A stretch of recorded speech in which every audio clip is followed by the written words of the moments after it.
Cristiano Ronaldo. 1 manat. 2 manat qaqaş. Ola 3 manat. 5 manat.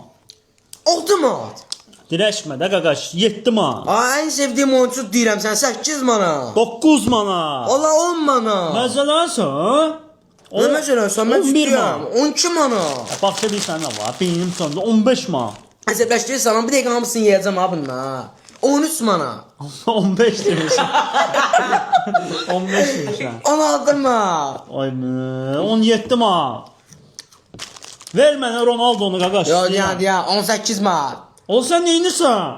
O bütün bütçemiz 19 manat. 20 manat ver deyirəm. Oo. Aa, ben niye bu kadar kasa geldim ki?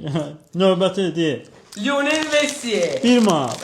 Sergio Ramos. 1 manat. Paolo Maldini. 1 manat. Lamine Yamal. 1 manat. Neymar. 1 manat. Kvaratskhelia. Bəs eləyir qaqaş. Mən Ronaldo'nun hamısına bəsdir. Düzdür dostlar. 5 dənə yığdım qaqaş, 15 manadım da qaldı. Bir dənə Ronaldo yığdı. Hansımızınki daha yaxşı? Türkiye'ye gelmeyin dostlar.